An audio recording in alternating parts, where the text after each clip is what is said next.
Good evening, everyone. Lovely to have you. Please come and find a seat. We're delighted you came tonight.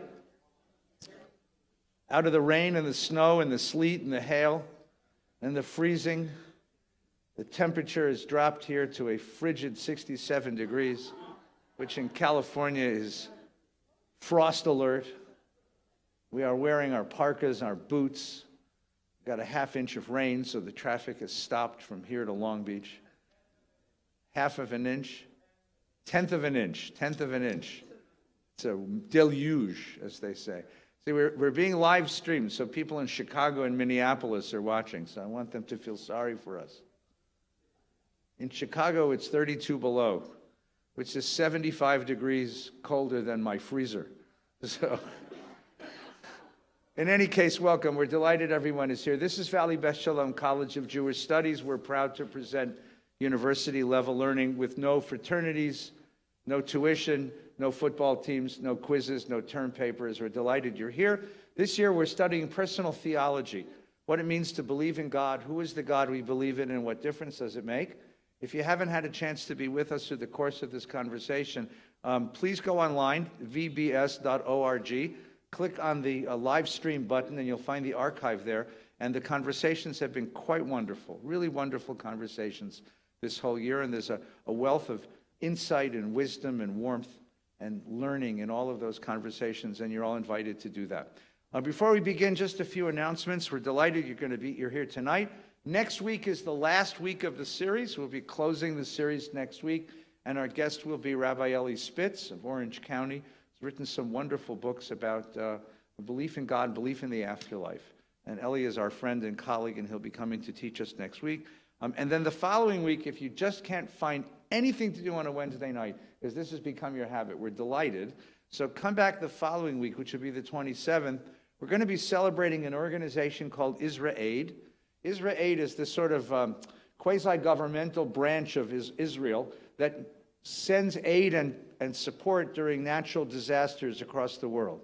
So when there's a flood in the Philippines or an earthquake in Indonesia or a famine in Sudan, or a fire in Northern California, and you hear about Israelis coming to support and to help, it's IsraAid that is going to help. And they're coming on the 27th to talk about their work and how they do it and what they do, and to help us celebrate that part of Israel's culture and Israel's help to the world. As well, of course, every Shabbos morning we have Torah study at 9 o'clock, and everyone's invited. This particular Friday night, we'd love you to come back at 7:30. A couple of times a year, we have a program called Farbrengen, a gathering. It's a cultural night. And this Friday night, we're going to present an evening of Sephardic music starring Noah Dory, who was on our staff at the synagogue, but before, in a previous life, she was a very important Israeli entertainer, quite well known in Israel. And she'll do a musical program with Asher Levy, who's our artist in residence, and Phil Barron, who's our music director. Friday night, 7:30, it's free, and you'll have more brownies. What could be bad? This is how the Jewish people lives. So before we begin our learning, if everyone would stand up, turn to the folks beside you and say, welcome, I'm glad you're here. Thank you for braving the rain.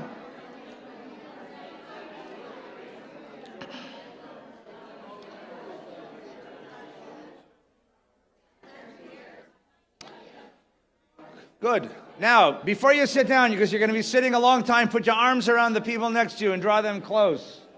If you're not next to somebody, move over. There's some really good-smelling Jews from Tarzana in this room.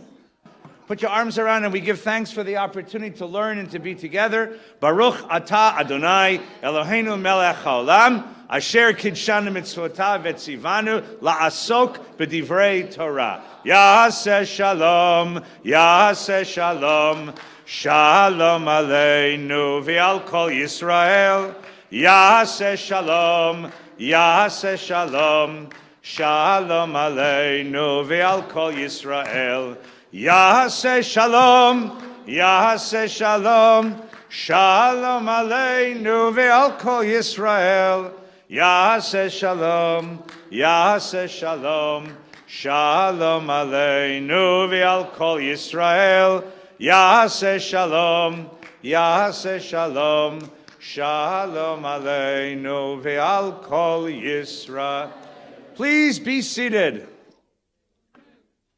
Now, I know you didn't ask, but I'm going to tell you a slightly autobiographical story to begin our introductions today. I graduated the Jewish Theological Seminary, Rabbinical School, in May of 1981, became a rabbi, and a dear friend of mine, Neil Cooper, who had graduated the year before, got appointed to be the director of Camp Ramah in Canada. So there at the time were 7, now there's 9 camps Ramah across the country. I grew up at the one here in Ojai. This was my home camp. And I'd never been to another Ramah camp, and I wanted to go visit one, and Neil became the director of Camp Ramah. It's in Utterson, which is just north of Toronto, near a town called Bracebridge. So Nina and I accepted an invitation. I got to be the education director. Nina was the director of worship and prayer. We packed our little Datsun car. Remember Datsuns? Right? Before there was Nissan, there were Datsuns. We got in the Datsun. It took us 3 days to drive up through upstate New York. We stopped in Corning, and we stopped in Niagara Falls, and we spent a day or two in Toronto, and then we drove north. You keep driving north until you see Santa Claus, then you turn right. And that's where the camp is. We drove in. It's a beautiful camp, beautiful lake. I learned how to sail that summer. There's a beautiful A-frame in the middle of the campus. That was my office. And I met 2 wonderful people. So tonight, I want to welcome Mrs. Tanenzef, who's here from Toronto. Mrs. Tanenzef is a member of the Toronto Jewish community. Her late husband was a very important rabbi in the community. And her son, Melech, was my assistant that summer. He got me a lot of coffee. He ended up, I made him teach classes. He was a high school kid. I think he must have been a junior. And he's 54 now, but he was much younger then, okay?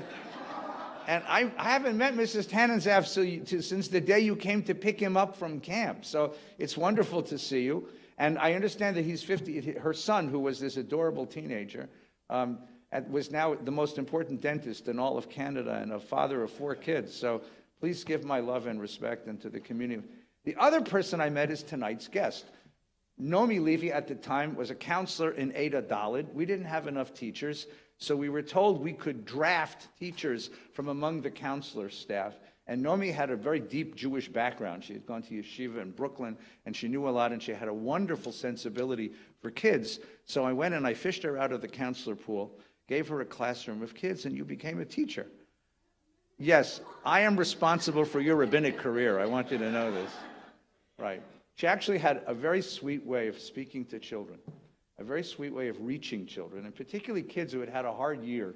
This was a teacher who knew something about hardship in her own life and was able to reach those kids and lift them up. So it was not a surprise to me that some years after Nina and I graduated from the seminary and moved on to our lives, that Naomi began rabbinical school.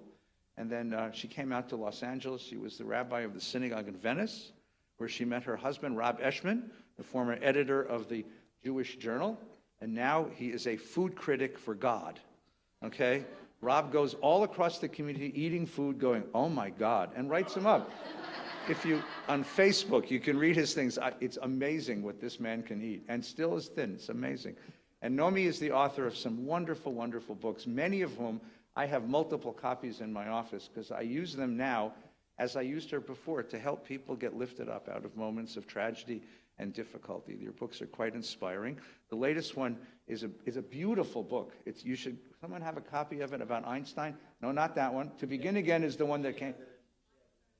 Einstein and the Rabbi. It's a beautiful, beautiful book about a letter written from a rabbi to Albert Einstein and from Albert Einstein to the rabbi and the backstory of this remarkable correspondence and relationship.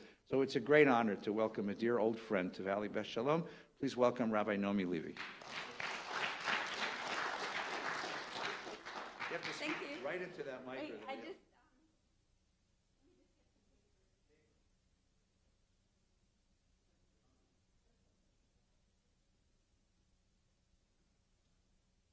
I always bring papers just in case.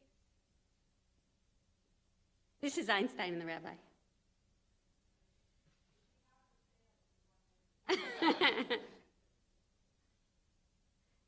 Thank you.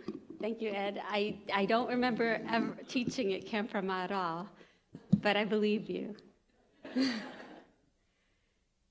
I grew up in Borough Park in Brooklyn. Anybody from Brooklyn? Yay. And when people hear that I'm a rabbi, the first thing that they usually ask me is, was your father a rabbi? And I always say, my dad was in the shmata business, garment industry, but he was my rabbi. And he taught me from the youngest age how to daven. My bedtime stories were always Bible stories. And I grew up in, I was trying to tell our children that we could tear down our house and build a few houses on our property so that I could feel the way I felt when I grew up, because I grew up in our house. We lived on the bottom floor, and then my mother's brother's family lived on top of us with their children. And then next door, my mother's other brother's family lived next door with their kids. And my grandparents lived on top of them. And my other grandfather lived across the street. So we were a tribe. And everybody barged into everybody else's house, and everybody had the key, or half the time the door wasn't locked, and the aunts would scream across the kitchen windows at each other, and they actually had a basket that went from one house to the other, because literally our houses were this far apart. And I grew up in this very warm environment, and Judaism was very much a part of it. Shabbos was very much a part of it. God was very much a part of it. Tefillah was very much a part of it. And from the youngest age, even though I was going to an all-girls yeshiva kindergarten called the Shalama School, I wanted to be a rabbi. I wanted to be a rabbi from the time I was 4 years old. And, half the people that I knew would scold me that was a sin. It was just sheer blasphemy to think about such a thing. And the other half laughed at me. That's like so bizarre. It's just ridiculous. But my parents didn't laugh. My father didn't laugh. I remember him saying something like, one day, you're the one who's going to be laughing. And you're not going to be laughing from I told you so. You're just going to be laughing from pure joy on the day you become a rabbi. I went to school. 8th grade yearbook, I wrote, ambition rabbi. Everybody laughed at me. And then I went to an Orthodox yeshiva. I went to Yeshiva Flatbush. And I really had to hide who I was and what I was about, because I would have gotten scolded for having these dreams and having these thoughts. And, my faith was very deep. And it was also, I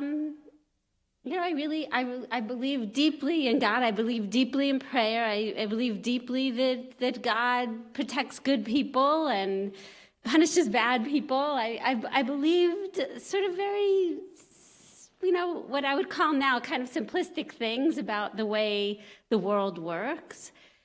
And when I was 15 years old, my parents were walking down the street one night, and my father was actually taking my mother to a doctor's appointment because she had an asthma attack. And a man approached them at gunpoint and shot my father. And my father died. And so many things died at once. Obviously, my father died, and I was a daddy's girl. He was the center of my life. And in many ways, my mother died because she wasn't the same person anymore. And Shabbat died. And all the Chagim died, as any of you who have lost somebody knows what that feels like when somebody who should be at the table isn't at the table.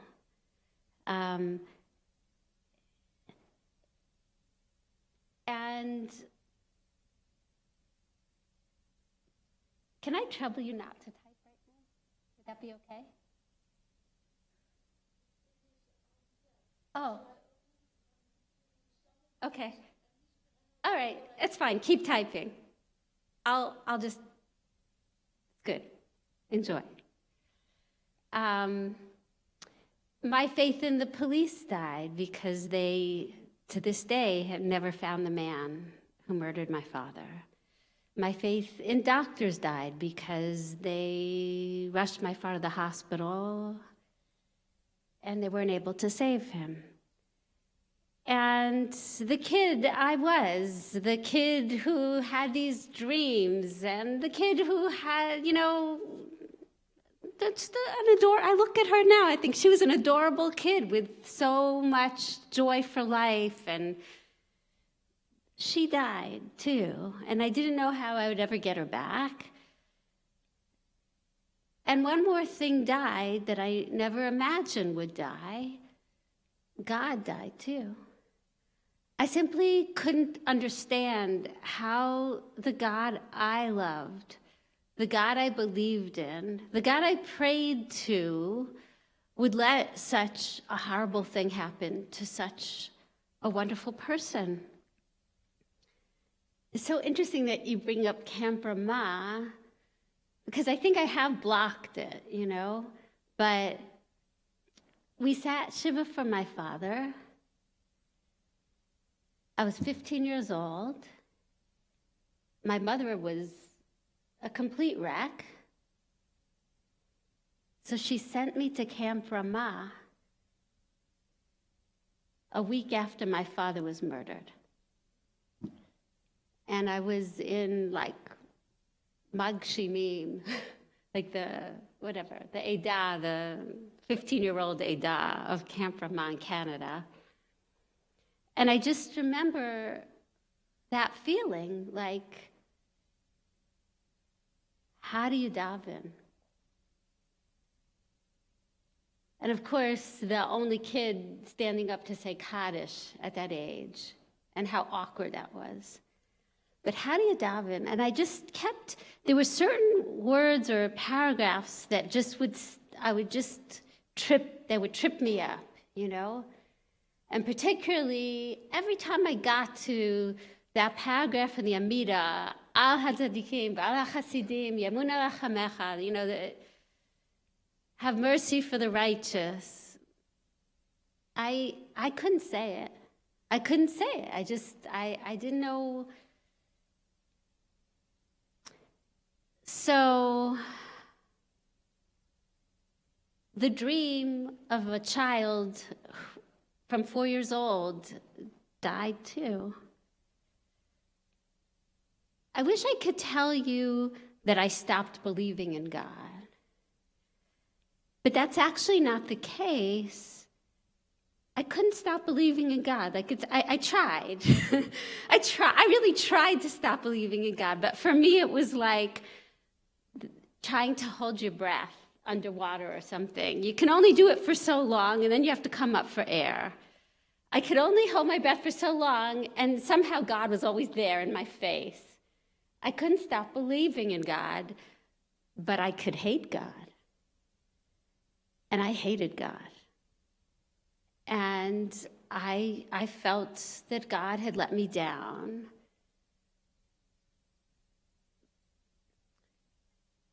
I felt that God had betrayed me, my family.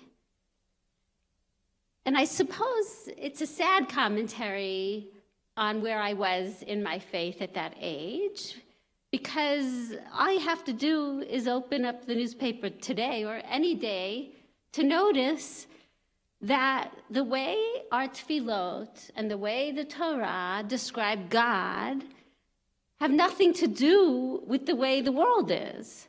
So if God's job description was evil prevention, and if God was Superman and all we had to do, if we're all just Lois Lane and God could just swoop down and protect the good ones and punish the bad ones, which, so much of rabbinic theology is all about.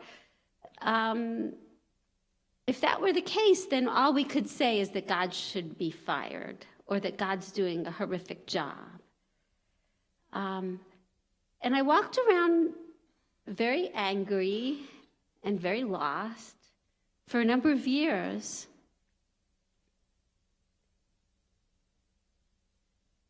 And then slowly, I uncovered for myself another vision of God, another experience of God. And I started to see that that's not who God is. God isn't Superman, and God isn't in the evil prevention business necessarily.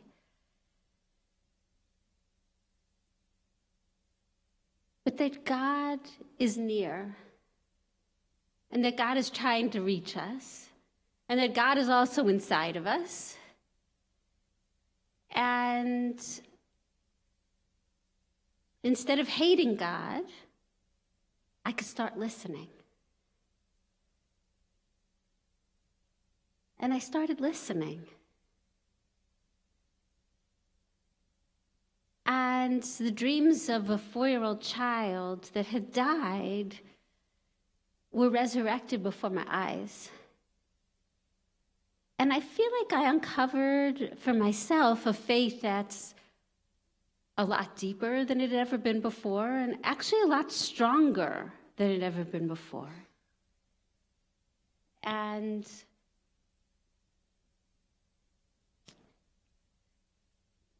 I was one of the lucky ones. The Jewish Theological Seminary voted to admit women when I was a senior in college. And I wasn't one of the ones who fought for it. I wasn't one of the ones who lobbied for it. I was just one of the ones who dreamed of it. And I got to enter in the first class of women. And at the seminary, for me, it was like, first of all, I don't think my feet ever touched the ground. I was just elated, and all the questions that I had that I always felt in yeshiva I couldn't ask, the questions were welcome. Every question was welcome. And on the day that they called up my name to wrap me in a talit, I was laughing from pure joy. And I know that my father was laughing too, from pure nachas. And I know, and I believe, and I feel that God is very close. And I think that part of the tragedy of life is that we don't sense that, and we can't feel it, and we can't hear it. So tonight I thought I would just read you a little piece about sort of that paradox. Is that okay with you? About sensing God.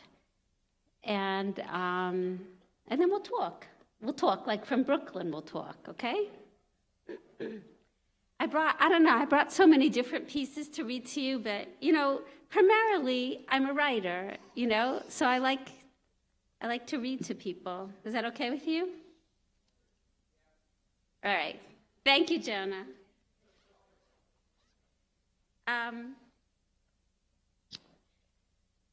When my dear childhood friend Carol was in her last year of high school in Montreal, she decided to go for a semester abroad to live on a kibbutz in Israel.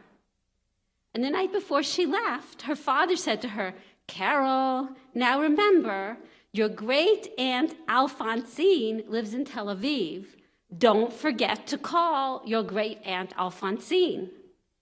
Of course, to a 19-year-old girl, nothing sounded worse than calling your great-aunt that you've never met named Alphonsine.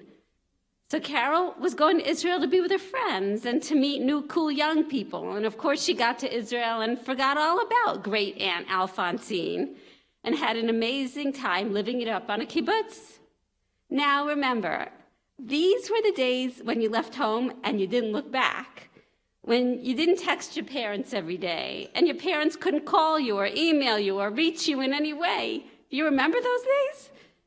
When leaving home was actually leaving home, and the only communication was by those light blue tissue paper airmails? Well, one day Carol decided to phone home. Remember payphones? Phone booths, and how that was the only way to call home from a foreign city? And there was no way to put enough money into the machine for an overseas call? And in Israel at that time, you needed special tokens for payphones called asimonim. So Carol puts an asimon into the payphone to make a collect call to her dad in Montreal. She dials 0 and the operator comes on. How can I help you? I'd like to place a collect call to Montreal. All right, what's the number? Carol said, well, it's 514-279-6626. Remember what would happen next? The operator said, and who are you calling? She said, Morris. And what's your name? Carol. And how long have you been in Israel? 4 months. And where are you staying? She told her the name of the kibbutz. Carol was thinking to herself, wow, Israeli operators ask so many more questions than Canadian ones do. I guess maybe for security purposes. And then the operator says, so you came all the way to Israel? You've been here 4 months? And you don't bother to call your great aunt Alphonsine? Can't make this stuff up. That's right. The telephone operator was Carol's great aunt Alphonsine. What are the chances? You purposely don't call and you end up calling anyway by accident? Of course, Carol ended up visiting great aunt Alphonsine, and she was so cool and kind and a great cook, and she was loving, and she was blood, family in a foreign land when you're so far from home. Look, we're all here together tonight on a rainy, verschlechte night. And maybe you're feeling a sweet feeling being here. Comfort of community. Or maybe you got hopes and longings for your life. And maybe you're frightened by something or feel despair about the state of our nation or our world. Or maybe you're feeling a little bit lost. Sometimes being in shul can sometimes feel like visiting a foreign country. Guess what? You know what God's saying to all of us right now? You came all the way to VBS and you didn't bother to call me? So much of the time we imagine we're hoping to reach God, but we're not sure anybody's listening. That's the heartbreak of prayer, that we're making a collect call and there's nobody on the other line to receive it. That prayer is just some cruel, practical joke our tradition is playing on us. Do you think that because I'm a rabbi that I haven't felt that way? That there haven't been times when I thought prayer was just a waste of time? Whenever I'm on deadline with a book, back in the day, my mom of blessed memory would always call me and say, Nomala, I hope your words come to you easily this time. And I'd say, Mom, from your mouth to God's ear. That famous Yiddish saying is always a little bit sad to me. It implies that there might be a very great distance between your mouth and God's ear. And that getting God's ear is never that easy. But what if we've got it all backwards? What if it's God who's been trying to reach you? What if God's been trying to get your attention, but nobody's listening? What if God is saying this to us from God's mouth to your ear? As many of you know, writing, it isn't easy. Whether it's a sermon or a book, the days tick by and I suffer from writer's block. No inspiration. panic starts to set in. The dread, the misery, the procrastination, the avoidance. So as I was on deadline with my latest book, one Sunday morning, I told myself calmly, Naomi, just sit down and see what comes. So I went into my study. It's a sweet little sacred space, a shed in our backyard, and I sat there hoping for the words to come, or for the world to come. It was a hot day in August of 2017, 90 degrees in Venice, and I have no air conditioning. So I sat with the windows open, and because it was 90 degrees outside, my next door neighbor invited his friends to come swim in his pool to cool off, a father and his son. I'm trying to be still to welcome in the muse, and you know what I get? Marco, Polo, Marco, Polo, Marco, Polo. Oh my God, I'm trying to write, and all I hear is Marco. Really? Now? Marco. This goes on for hours. Don't they get tired of it? I can't think, I can't concentrate. I start saying to myself, where is God? I'm all washed up. My well has finally run dry. It's hopeless. It's useless. I'm empty. There's nothing left of me. You know that feeling? In desperation, I decide to close the windows in my study, hoping for help from above. But with the windows closed and the sun beating down on my study, it must have been over 100 degrees in there. I started to lie on the floor like a piece of lox. I gotta open the window. I'm suffocating. It's 6 p.m. I open the window and... holy smokes, all day. I'm doomed. And then all of a sudden, at 7 p.m., I get it. God's been calling out to me all day. Marco, Marco, Marco. And I never said Polo. I get it. You were talking to me? You were talking to me. You were dictating a chapter to me all day, and I closed the window on you. And then you made it so baking hot in my study that I had to open the window, and you kept calling Marco, and I didn't even bother to pick up a pen. From God's mouth to you. Help me out. To your ear. So much of life is about God calling and us not hearing. If only we could hear all the ways God's been trying to reach you and what God's trying to say to you, the prayers God has for you, the blessings, the words of reassurance, the comfort, the inspiration.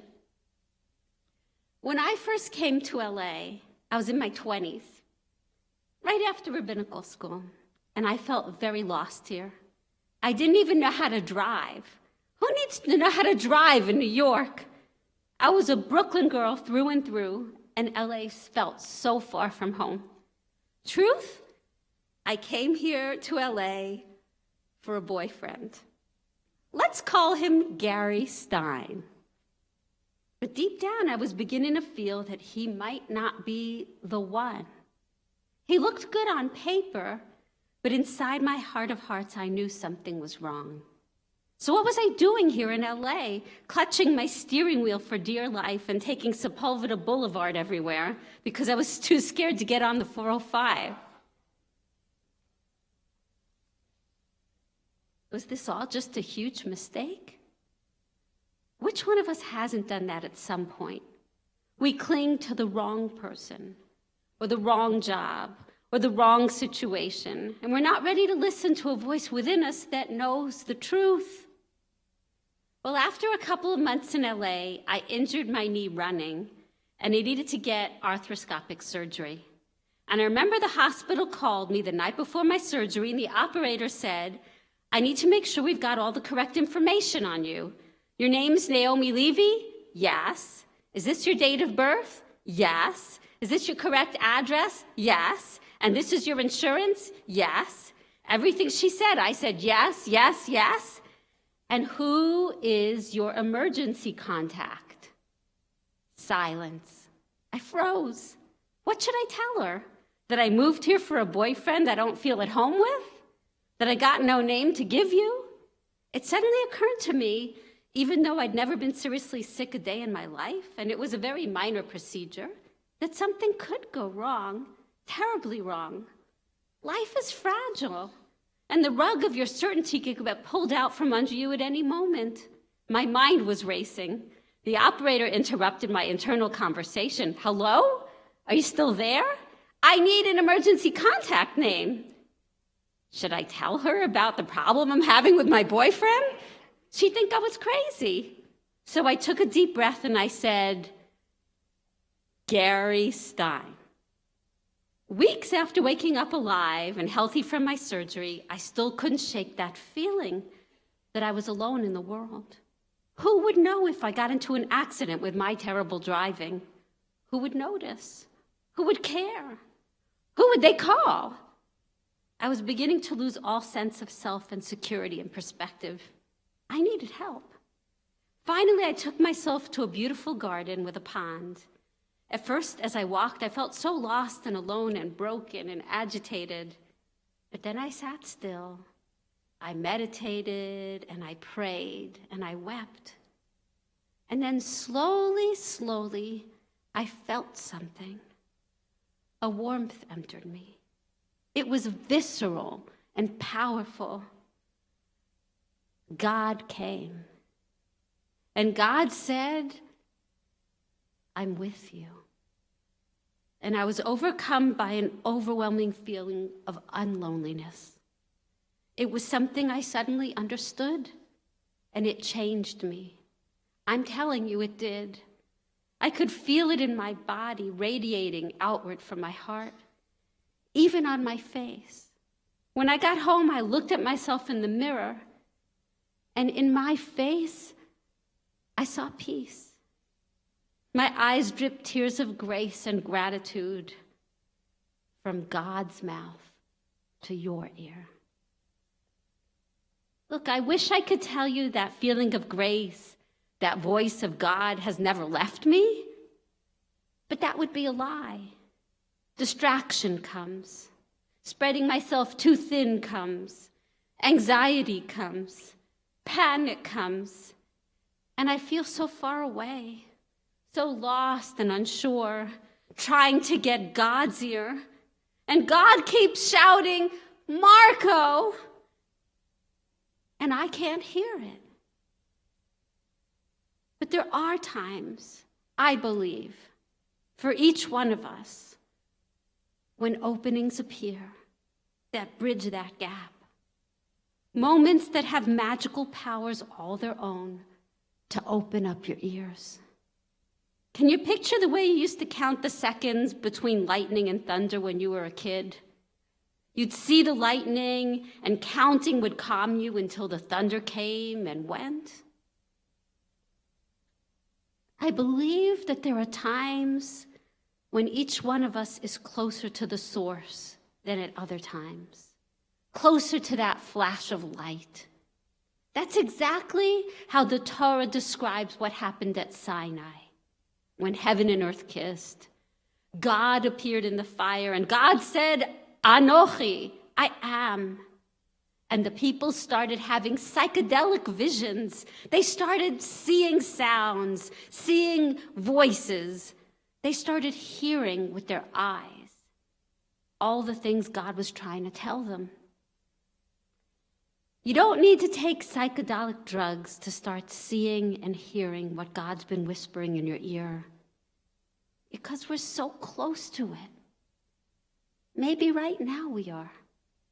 So new, what is God trying to say to us? One thing is, I remember you. I remember your idealism, your dreams, your love, your wide eyes, your energy, your potential, your kindness. And I have news for you. God is saying, I see it in you right now when I look at you. What do you see? It's all that I see. It's all still there inside you. So use it, live it, be it. Second, come back. Do you feel lost, confused, alone? Have you stopped believing that change and growth are possible? Do you think your same old habits and self-destructive ways are permanent? Are you overwhelmed? Are you juggling too much? Come back. You can come back to your purest essence. You can come back to your skinny body. You can come back to your healthy habits, no matter how long you've been away or how far you've strayed from me or strayed from your own soul. Come back. Number 3, where's the person I know you are? The one I know you have the power and the gifts to be. Stop running. Why are you sleeping? Fear less and be bold. Express more and more of your talents, your gifts, your truth, your love. Show up with all of you. And number 4, Shema Yisrael. Listen, Israel. It's not your prayer. That's God's prayer. God calling out to you from God's mouth to your ear. Maybe that's why the Shema is the most important Jewish prayer, the one we wake up with, the one we go to sleep with, the one we end Yom Kippur with, the one we end this life with on our deathbeds. Shema, listen. Maybe that's the key. God knocking on our hearts saying, listen for me. Listen for a voice every day calling you to your higher capacities. A voice beckoning you to wake up. New, awake, alive, open. Shema, listen. Or in other words, Marco. Bob Dylan said we're knocking on heaven's door. But maybe God's knocking on your heart right now. And your heart is heaven's door. It's God knocking, hoping for a way in. What's God saying? Pitchi li achoti. Open up for me, my beloved. Open up. Sometimes God comes to us as a disembodied voice. Sometimes God speaks through an angel. Sometimes God speaks through your better angel, a voice inside you that keeps you from doing something you're going to regret. The voice of your soul cheering you on to live out your divine destiny.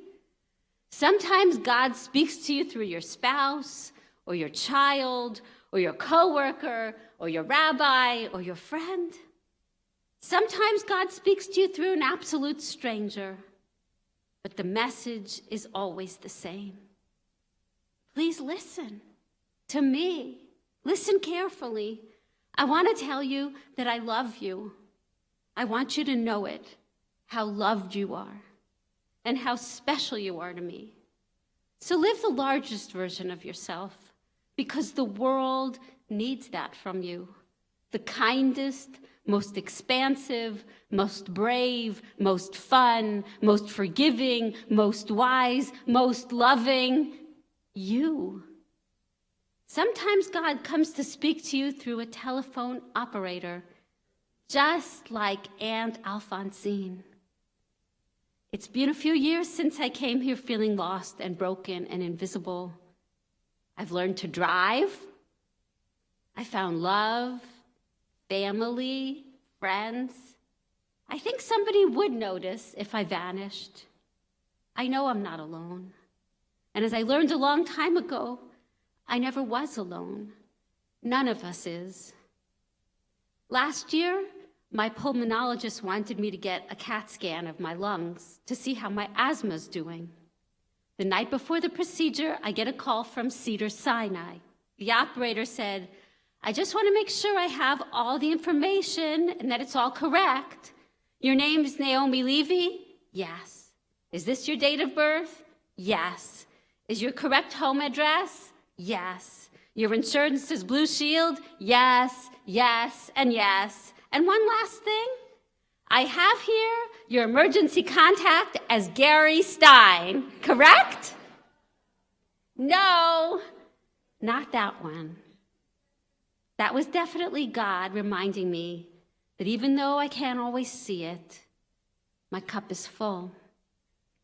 All our cups are full, and they're overflowing, even though we can't always see it. We have the power to become more sensitive, more attuned, to hear what you normally ignore. Welcome that power. Wake up to the fact that God is calling you, that God is very, very close, and that you are so close to the source. Listen for it. Listen for that Marco, for God's voice knocking on your heart. Let it come to you. Let it enter you, whispering words of comfort, of promise, and of hope. From God's mouth to your ear. Hashem imachem. May God be with you. Amen.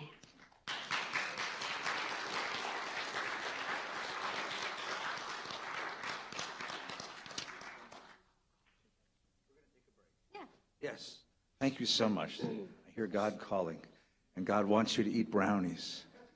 So we're going to take 5-10 minutes break, coffee break, which is as our custom. Get up and stretch. There's cookies and coffee in the hallway. Restrooms are right across the hall. And in about 5-10 minutes, we'll return here for some conversation with Rabbi Levy. Please, everyone stand up, move around, get some air, and we'll be back in 5 to 10 minutes. Thank you.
Whoa. Whoa, whoa, whoa, whoa. Ooh, backache.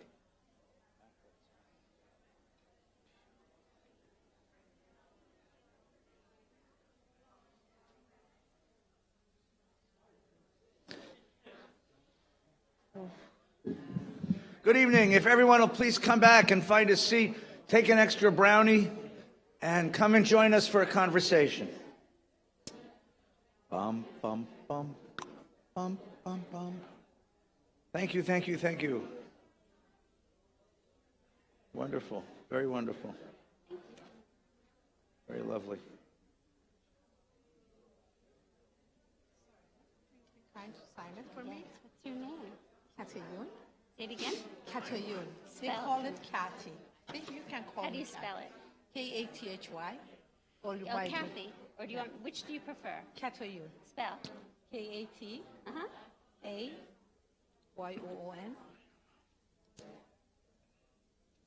Thank you. Was really powerful. Thank you. Nice to meet you. Thank you. Nice to meet you.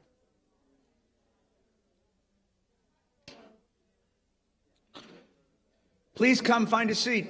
We have a few minutes to share some conversation with Rabbi Levy. Oh, before I forget, put this away. This is yours. Spend it all at once. You could if you wanted to. No one will know. I just found another check from DBS that I never cashed. Really? Yeah. I have to say. So bring it to me. I'll give you a new one. Okay. No, seriously. Okay.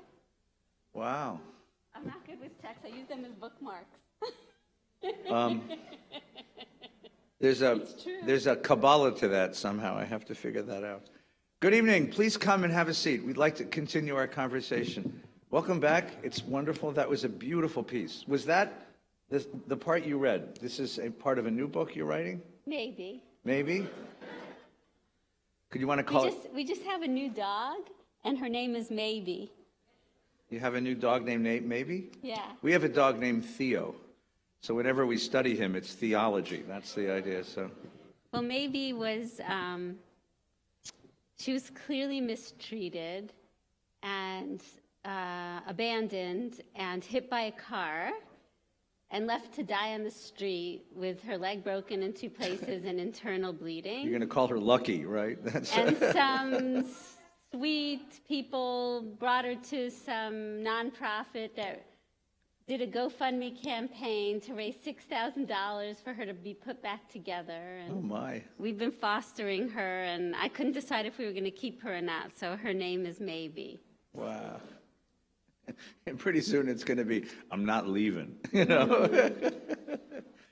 It was a beautiful, beautiful reflection. And I find myself in a very uncomfortable position. I've had the same position, I think, this entire course.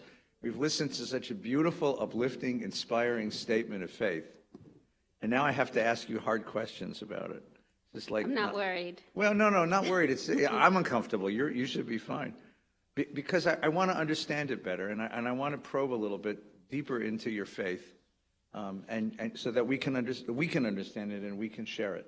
So let's begin where you left off and move our way backwards through it. So the person who opens themselves up and really listens and hears God and feels the presence of God, and like you said so beautifully, you gain this tremendous sense of being loved, of being supported, of not being lonely anymore. And you said that God says to us, don't be afraid, be expressive, share yourself with the world, open yourself to the world, give yourself to the world. Does God always say that? Or are there times and places and people that God says the opposite? Shut up. Take less space in the world. You're demanding too much. I mean, there's a concept in Hasidut, as you well know, called bitul, which means shrink yourself. Does God sometimes demand the opposite of us? Humility, constriction, quietude? The person who takes up too much space generally isn't quiet enough to hear God, in my estimation. It's only those moments, whether we call it bitul hayishut or we call it tzimtzum, It's only those moments when you are quiet enough that you can actually hear. Whether it's hearing the silent longings of your own soul, yearnings and longings that you've been running from, denying, it's quiet enough so that you can hear what the people in your lives are really trying to say to you, even without words. Quiet enough so that you can actually hear the voice of God calling out to us, Shuvu Banai, come back. And I guess because tonight is Erev St. Valentine's Day, It's a I really conservative think that- shul, so we celebrate 2 days. I just want to let you know. So if you miss it tonight, you're okay. You go through the... I really think that it's the key to intimacy and to love. And I think that the source of so much marital conflict or even conflict in relationships has to do with people taking up too much space. I'm really glad you brought up that question about space. People taking up too much space in the world or too much space in a relationship. And when I counsel people, inevitably, a couple, I say, look, you know what? Turn to one of them and say, you can decide everything. You can decide how the money gets spent. You can decide what movie you're going to see. You can decide how the house is going to be decorated. You can decide everything. The problem is you're going to have to do it alone. If you want to do it with somebody else and spend your life with somebody else, you actually have to contract. And it's the key to everything, whether it's faith or intimacy. It's the key to everything, is contracting enough so that you can actually hear. So I think the person who's too loud or too big might be lucky, beginner's luck, if they get to hear the voice of God. But I think all too often what they really are hearing is not the voice of their soul, it's the voice of their ego. So how do I tell the difference? Person commits an infraction of some sort. Every rabbi's had this experience. And they come to us and say, I feel terrible, I did this. And we want to say to them, yeah, that's pretty terrible. But what the person wants me to say is, oh, it's okay, you're forgiven. How do you tell the difference between the screaming voice of the ego and the whispering voice of God? Well, two separate things. One is that we live in a culture that screams at us, whether it's, my God, our phones or billboards or advertiser. I mean, everything is screaming at us.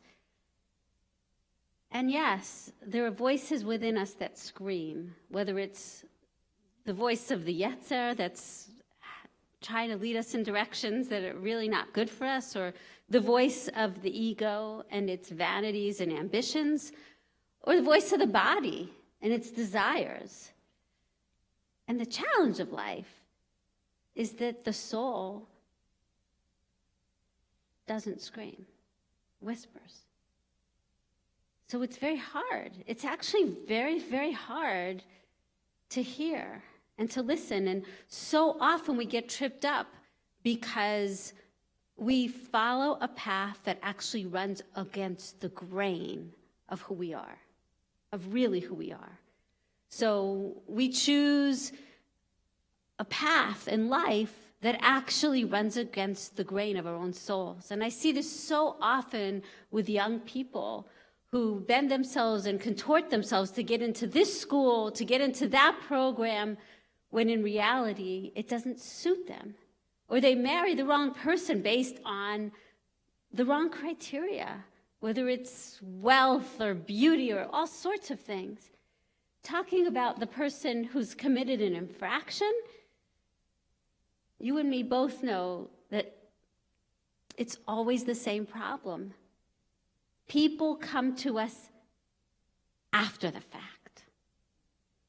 They come to us after the fact, after the breach, after they cheated on their spouse, after they made a huge infraction in their business life, whatever it is, they come to us after. And it's very hard to hear that whisper before. And I really do believe that yirah, awe, fear,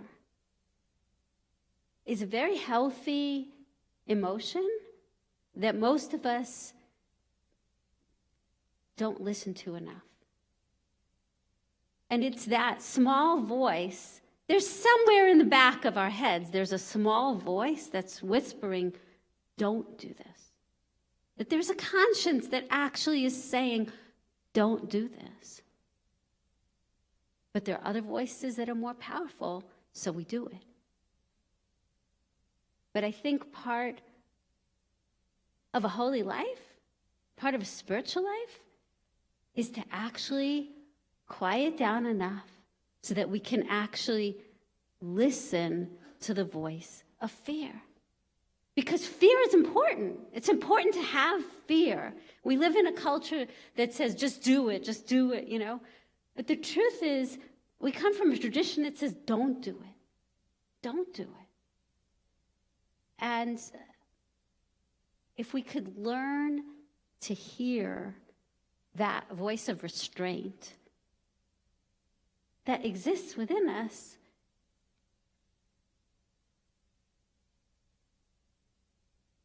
we'd be living a lot less in regret, and we'd be exploding a lot less of the beauty of our own lives. Let me ask you a different voice. Yirah means fear, it means awe. One of the ways it's understood in the Tanakh, in the Torah, is, as you said, the voice of conscience. Does the voice of God ever tell us, does the voice of God ever demand something? Does the voice of God, instead of saying, be fearless, be expressive, be expansive, does the voice of God say, you're spending your energies in the wrong way, or I need you to do something? I need something fixed in my world. I need you to take action. I need you to address the hurt of the world. Does the voice of God ever do that for you? For me? Or for us? I think that not just from the day that we were born, but every day we're called. And like I said earlier, it's so easy to ignore the call, and it's so easy to run from the call. But we're being called. We're being called. I think a lot of the time, the reason we don't hear the voice of the soul is because we mistakenly think that it will bring peace. We think that if we get to a soulful place, to some kind of soulful place, that we'll finally be at peace. When the reality is that living with your soul, really living with that voice, keeps you up at night. And the soul doesn't deal in peace of mind. It deals, as I said earlier, in open ears and in open eyes. And suddenly, you can't no longer ignore the issues that you are blind to. You can no longer ignore the person sleeping on the street in front of you. You can no longer ignore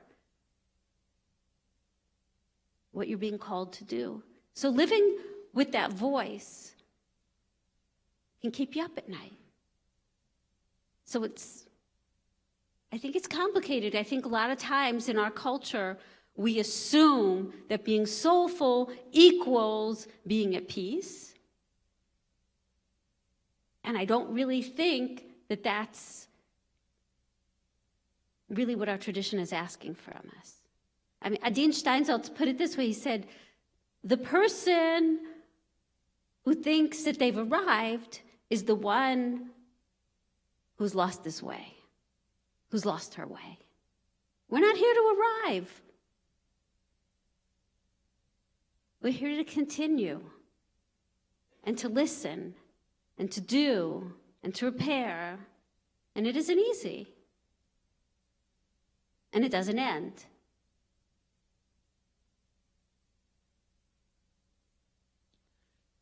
The task, you said, is to learn to quiet the self and to listen. Shema Yisrael.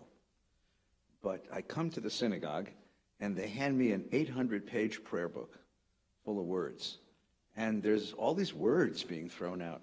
So what is prayer? That's my question. And what's the relationship between this task of quieting the soul to listen and all these words that fill up the sanctuary? There's no question that we're living in a very critical time in the realm of prayer, I think. Many more Jews are unaffiliated than affiliated. And more Jews that I speak to will tell me things like, I feel God in the Zen center. I feel God in my yoga class. When I come to shul, I feel nothing. I feel nothing. I don't understand the Hebrew. I can't read the Hebrew. The English leaves me cold. And too often, people sit in shul like zombies, lost, wanting, not experiencing.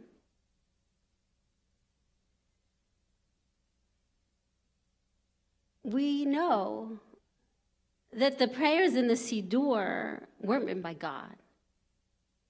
They were written by people who had an experience that they wanted to share. And so much of that experience was in nature, mind you. But we sit in a cavernous room that maybe doesn't have any windows at all. And we're supposed to have that experience of awe in a cavernous place. When you don't understand the language, and the English doesn't move you, and nothing's happening, and you're handed a script. And it used to be a fluid script. It used to be you would come to shul back in the day, and it was a creative process. People were actually, Taitanim were actually writing prayers. You might know the opening blessing and the closing blessing, but what was in between was fluid. But that's not the way anymore, right? The Siddur got edited, and we're handed a script. And the script is the script of Jew praying. And we're here to play the part of Jew praying. And that's a hard role to enter. Mm-hmm. And sometimes those words, as I said to you, what happened to me, that I would come upon words that I couldn't recite them. I've got the script, but I can't say the words. I'm not here to say, let's throw it out. So much of my rabbinate has been about finding a path to bring those words alive and helping people, sort of midwifing the process of people finding their own voice in prayer, reviving personal prayer, and making it come alive. It's sort of like, for me, the metaphor of a house. You know, you buy a house, and thankfully, it has a foundation, it has a roof, it has walls, and those things will keep you safe, they'll keep you protected. They were here before you, they're going to be here after you. But if you never hang a painting, if you never put down a rug, it's just a structure. It's not a home. And that's our challenge. And I don't see it as a crisis necessarily. I see it as an opportunity to make prayer, to make synagogue feel like home, like that we belong there, that it's ours. Give me the first step. Some of us can't get to Santa Monica on a Shabbos morning because it's from the valley to the city is very far away. There's passport control. You know what? I schlepped here. I know. I know. We had to get you a special permit to cross Mulholland. At least I didn't drive on Sepulveda. Yeah, that's good. That's good. But for those of us who come to traditional synagogues, And I walk in and I'm given this book and I'm sitting there and there's a person leading prayer. What's my first step? What can I do as a person praying in the synagogue to make this mine? Besides, and I don't want to blow up the synagogue. I can't do that. What do I do as the person sitting here to make this somehow mine, somehow accessible? There's a few, different suggestions. One is, we're going to Istanbul. I don't know, I've never been to Istanbul. I know nothing about Istanbul. I'm going to read a guidebook before I go to Istanbul, so I'll know where to visit and what to do and what the history and where I want to see. And Are you really going to Istanbul? yeah, I'm really going. I have a great tour guide. I have a terrific... Shine. No. Okay. But we come to Shul and we expect to feel something when we haven't read a guidebook even. And the truth is, for many people, going to Shul is like visiting a foreign country. It's in a foreign language, and there's a lot going on that is a mystery. That's one thing, is just to take the time to study prayer. Personally, sitting in shul and reading the footnotes on the side doesn't work for me. Mm-hmm. It's like, it's too much in the head. It's like a head thing. And I feel like to daven, you need to go deeper. And maybe that means instead of trying to keep up with everything going on, you pick one sentence, one prayer that sparks you, that speaks to you, and you just keep saying it until you crack it, or until it cracks you. And don't feel like, I was just telling somebody today, I was like, I don't like going to exercise classes because I end up just spending the whole time looking around. Look how skinny she is, and look how flexible he is, and I cannot enjoy myself. So it's like you can sit in shul and just look around the whole time and just feel lost, or you can just take the time to go deeper and to have an experience. And sometimes it's just the music that carries you.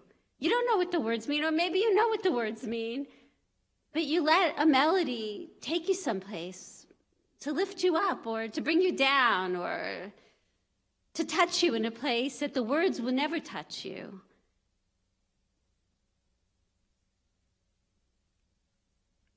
For me, just the simple verse, Va'ani tefilati lecha Adonai et ratzon, it's like one of the first things you say. And it's so deep. And it's actually, I think, one of the very first prayers my father taught me. I didn't understand it when he taught it to me. I didn't understand, Va'ani tefilati lecha Adonai et ratzon. I didn't understand it. It was just words. I knew the melody. It's just words. And sometimes it could take a whole lifetime till the words that you learned as a child actually seep in to your well-defended heart. And suddenly they matter. I am my prayer to you, O God. I am my prayer. And what does it mean to become a prayer? And what does it mean to want to make that connection with God? Aneni, what does it mean to really be in a relationship with God and to want to be in one? So we could sit there and we could feel nothing, or we can feel lost, or we could zone out, and we could be like a zombie. Or we can really dig deep. I had lunch with Rabbi Harold Kushner And I told him about how many unaffiliated Jews I sit with and meet with who tell me that same thing, that they can't find God in Shul. And he said to me, Naomi, don't fool yourself. People don't come to Shul to find God.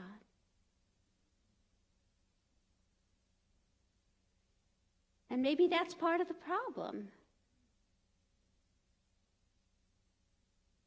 Is that there's a generation of people seeking something in an environment that's not offering it. So let me expand on this a moment. Take some water. Some water. Thank you. I'm a Jewish mother at heart. So.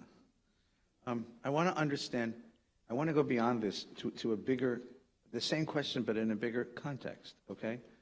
If the great task is to silence the ego, the self, to listen for the voice of God, then in your mind, what's the function of tradition? What's the function of Torah? What's the function of ritual? What's the function of the whole superstructure of religion? In our case, Torah and tradition. What's the function of halakha in all of this? Do I need halakha? Do I need tradition to come close to God? And if not, what is it for? What does it do? Look, there are plenty of people who aren't Jewish who come close to God. That's not the question. The question is, as a Jew, how does halakha, how does this structure bring me into a unique relationship with God? And I believe it does. I believe that Torah, I believe that ritual, I believe that Shabbat, I believe that Chagim, I believe that Kashrut, I believe that Talit, I believe that Tefillah brings us closer to God. Is it an easy path? No. Does it present bumps? Yes. Are there pieces of theology in our tradition that are difficult to make sense of? Yes. Thankfully, there's nobody in our tradition who would ever say, this is what God is. You know, what the Torah tells us what God is isn't what Maimonides tells us what God is. There isn't a monolithic dogma about these things. But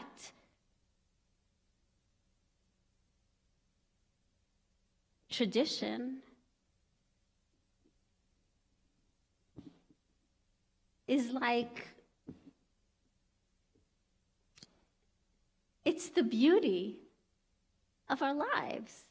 It's the time of our lives. It's a path. God willing, it is what prevents us from straying. God willing. Does it? No, there's plenty of frum people who commit infractions. But God willing, if we do it with the right intention, it has the power to keep us from straying. So explain to me how that works. You have this person who says to you, I meet God in my meditation hour. I meet God in my yoga class. I meet God walking along the beach. What do I need your synagogue, your Shabbos, your laws, your kashrus? What do I need all that for? What does it, it's natural to you, you grew up in it. It's natural to me because I grew up in it. So it's the language that I speak and you speak. But for the outsider who's coming in, and you deal a lot with people like this, what is it to them? What does it offer them? I think that people very much want to know more. They want to know who they are. They want to know where they come from. They want to know. Mm-hmm. They need access. They need a way in. They need a way in. Mm-hmm. And there are many different ways in that we have the capacity to offer people, whether it is through giving them a way into prayer, doing a workshop with them so that they can find a way into prayer, giving them a way into shul, a way that makes it spiritual for them, giving them a way into Shabbat, giving them a way to appreciate Shabbat. They want it. I don't think that they don't want it. They do want it. Mm-hmm. They want it. They just don't know how to access it. I was at a benefit, and sitting at the table at this benefit, there was a woman, and she said, "You're a rabbi?" "I'm secular. My husband is secular. We have a 12-year-old daughter." Out of nowhere, she wants a bat mitzvah. What am I supposed to do about that? And I looked at her and I said, if your daughter wants a bat mitzvah, you can't deny her that. So this kid started studying, who's never had nothing. She's 12 years old and she's never not seen an aleph from a bet. And this kid is a natural. When I say a natural, I'm telling you she's a natural. She just mastered everything. The tefillot, trope, laning, with a passion and a soul and a shema like you can't imagine. And at her bat mitzvah, it was like a 5-tissue bat mitzvah. And her parents both spoke about not understanding that they had brought a spiritual child into this world and what she had done for their family.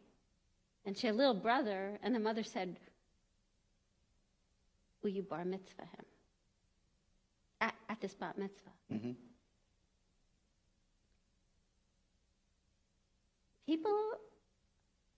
Some people are closed. Some people are angry. But I think that there's a lot of people who are very open, who are searching, who are seeking, and who want to know. Okay. And they just need to find a way.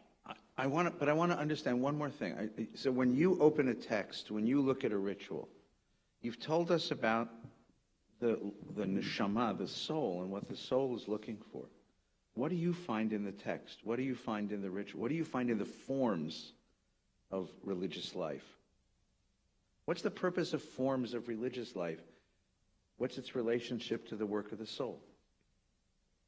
The form of religious life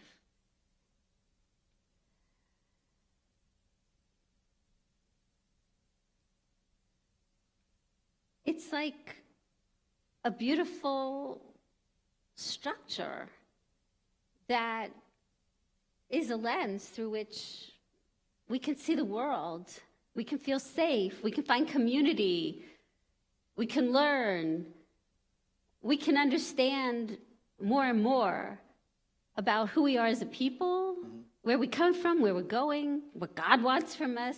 It's all there. It's there for us. But unfortunately, we're living in a time where the greater number of Jews are ignorant of that. Mm-hmm. It's not that they're necessarily against it. They just don't know it. And unfortunately, there's also the separate problem, which is too often the ones who do know it are doing it automatically without thinking about what does this mean? What do these words mean? You can go to Daily Minyan day after day after day, and every once in a while you can have that moment where you're really davening, but sometimes the words just come and go and you weren't even there. You weren't there. Mm-hmm. Good. I have many, many more questions, as I typically do, but I want to give you a chance. Louise has the mic, right? Louise has a microphone, and we're going to pass it around. Anyone who wants to ask a question. And for those who are visiting New to Valley Beth Shalom, of course, we're delighted to have you here. We have a very quaint custom. A question is a one-sentence interrogatory that begins with the words what, when, why, where, and how. It is not a confession of the history of your spiritual life, nor a sermon. If you want to give a sermon, we're delighted to hear it. Come Shabbos, to my synagogue or any other, and tell the rabbi we sent you. But this evening, just ask a question so that we can hear Rabbi Levy's answer. Who has the mic? I just want to say one other thing, which is I think that so much of the work with unaffiliated Jews is like the work that Adam is doing. It's like we have to think about... Our friend Adam Greenwald, who runs the Miller Introduction to Judaism I think we have to think program. about it as making Jews, even though they're born Jewish. Okay. And that a lot of people are open and eager to embrace their Judaism. They are. They just need to find the way in. And if only more and more Jews would take that class, or a class like it, to experience the joy of Judaism, to understand the why of what we're doing, it would make a huge difference. Yeah. Let's do the commercial. Say, Adam, how can we get in touch with you to take the class? Put the microphone, take the microphone. It's just an introduction to Judaism. I run the Miller Introduction to Judaism program at American Jewish University, and I just wanted to get a chance to hear two of my rabbis talk to each other. But thank you for the commercial plug, You're welcome. and I'll be standing by the brownies and happy to talk to you about a way that you can come and refresh yourself on all the things that you might have learned in Hebrew school had you been paying attention. He's a wonderful teacher, and the program is a wonderful opportunity, as Rabbi Levy said, to connect or to reconnect with the foundations of Jewish faith and tradition and culture.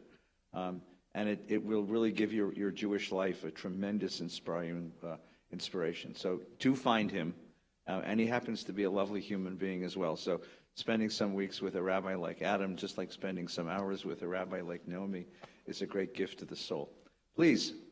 Yes, I'm just curious. Is this working? Yeah, we can hear you. I'm just curious. How does one, or how does a rabbi influence somebody to become spiritualized?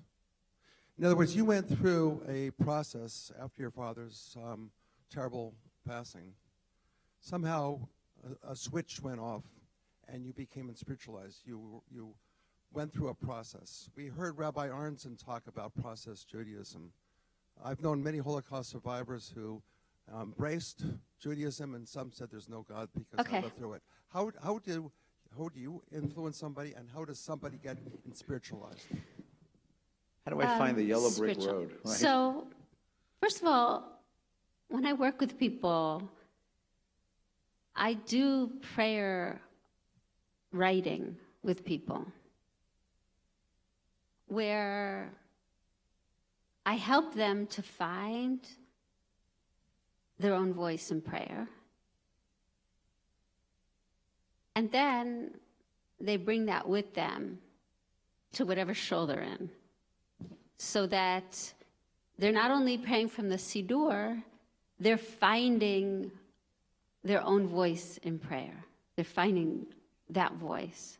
And it doesn't happen overnight, but they're seeking out to find that voice. Sometimes it does. I mean, I remember a long time ago, I was visiting a man in the hospital, and he said, "Rabbi, pray for me." I said, "Of course I'm going to pray for you, and I'll bless you, but tell me something. What is it that you want me to say to God?" And what do you think happened? What do you think happened? The same person who felt somehow he needed a rabbi to pray for him composed the most heartfelt, powerful prayer. And he shocked himself. And I think a lot of times we don't give ourselves the space or the credit for what's lying inside of us. And it's there. We just need to give it permission to come out. That's part of it. At Nashuva, music is a very big part of it. Meditation is a big part of it. And I wrote an English translation to the Siddur that I wouldn't say is a loyal translation of the Hebrew, but it's prayers that are inspired by the Hebrew text, that I believe help to bring people closer to God and closer to their souls. Going to publish it? Maybe. You should. Maybe. It's like the dog. No, you. Maybe. You should. Why? It would be a gift to the rest of us. Okay. Doran, you got the mic? I do. Hi. Hi there. Hi. Speak right into it because it's really weak Is tonight. that better? Better. Yeah. All right. So earlier we were talking about people doing infractions. Lori doesn't want it to be seen. About infractions and a voice saying, do it, and we don't listen. The voice says, don't do it. And then later we were talking about we don't listen when God speaks to us. Is the voice that tells us, don't do it, don't do it, is that God speaking to us? And if that's God, what's the voice that tells us, yeah, go ahead and do the infraction? Well,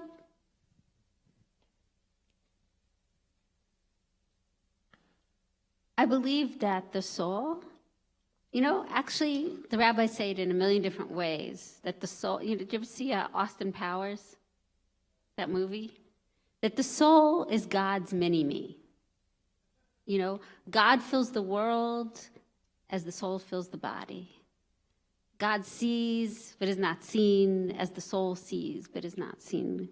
God bears the world as the soul bears the body. And on and on. They create these parallels. So God is the soul of the world. The soul is God of the body. So I don't think that the soul is identical to God, but I do believe in a soul. I do believe in an eternal soul. And I do believe that the soul is a piece of God that's living in us and running through us and connected to every other soul and connected to the one above. So they're not identical, but the soul has divine features, and we have the capacity, I believe, to listen. Whether it's to listen to the voice within us, a higher voice. When I say the voice of fear, I'm not saying the voice of neurotic fear, which is also a Jewish thing. I'm speaking about high-level fear. The fear of destroying a relationship. The fear of opening your mouth and saying something you're going to regret. The fear of doing something you're going to regret. Sometimes you're lucky, and, a lightning bolt, something prevents you from acting But much of the time, it's our ability to be sensitive enough and attuned enough to know and to learn from experience to know to stop and to hear the voice of fear. The higher voice of fear, not the low-level voice of fear, not the voice that's, I have a lot of fears, and some of them aren't holy fears. They're fears that keep me from doing things I wish I could do. I'm talking about high-level fear, the voice of awe that says, tread lightly in this situation. Be careful. Is that? Thank you. Who's got the mic? Thanks so much. Good. I agree with you in theory. Can you speak up? Put the mic right at that. I'm sorry. You know what would be better? I Switch. think my son is a No, therapist. it's good. It's good. I agree with you in theory, but in practicality, in so many of the situations, you yourself are one is in turmoil, and one's energy is being used in dealing with the turmoil. So how do you step back? Yeah. So as I said, one of the things that I do practice personally and that I teach is meditation. But like, for example, right before we say the Shema, we say the words, V'avienu l'shalom me'arba kanfot ha'aretz. Yeah? Gather us, we're praying that God would gather our people from the four corners of the world. But I have a midrash, and it's just my midrash, just like what you're saying, Elaine, that so often, we're living in turmoil, we're racing around, we're spread too thin. And how important it is, you're wrapped in a talit, how important it is at that moment when you collect the four quarters of your tzitzit, to just take a moment to collect yourself from the four corners of your life. Just take a moment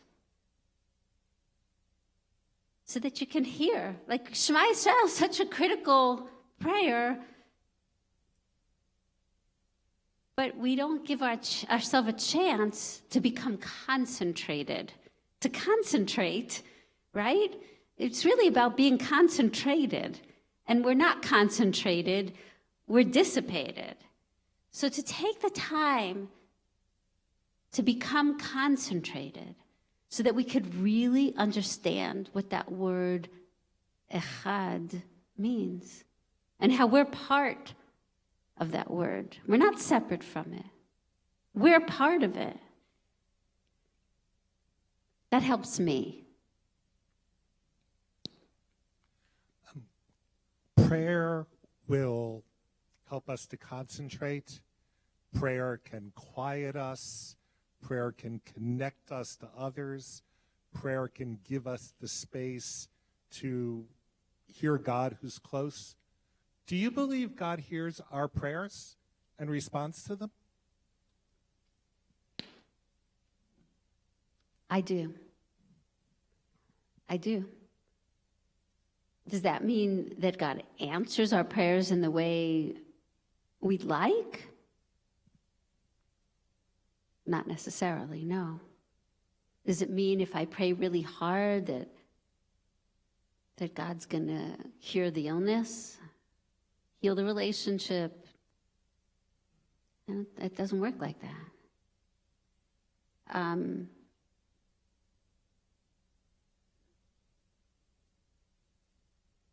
Can I embarrass you, Noah?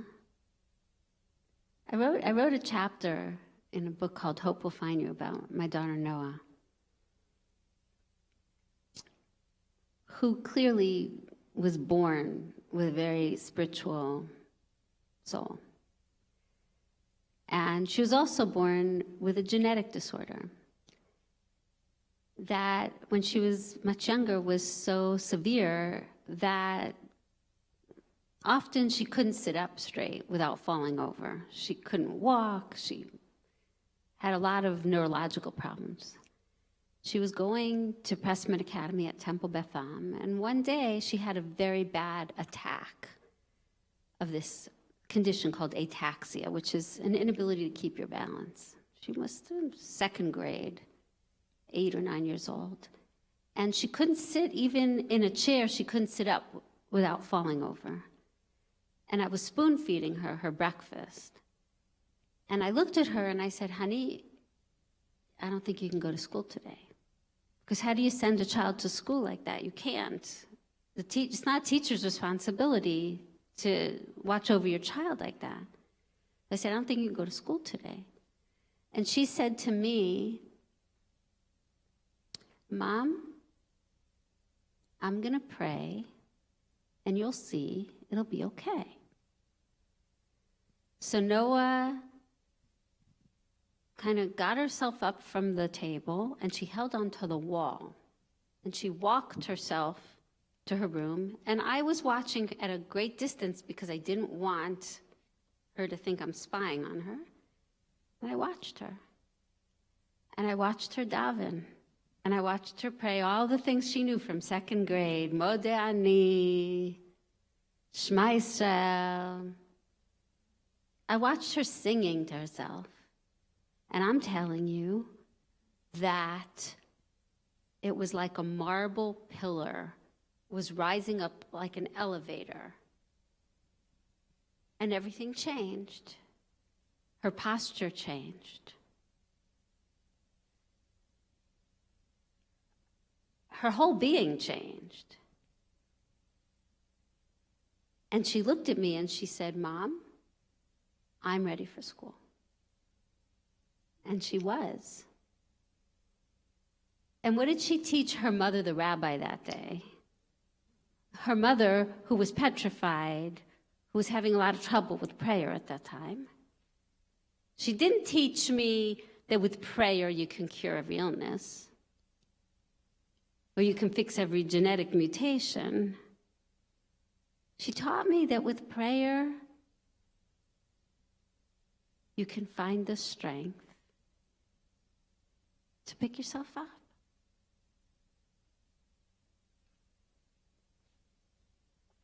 I've seen that a million times. With prayer, you can find the strength. And I believe that God is that strength. It's not necessarily the strength to cure every illness or to solve every problem, but it's the strength to deal with that problem. It's the strength to face the problem.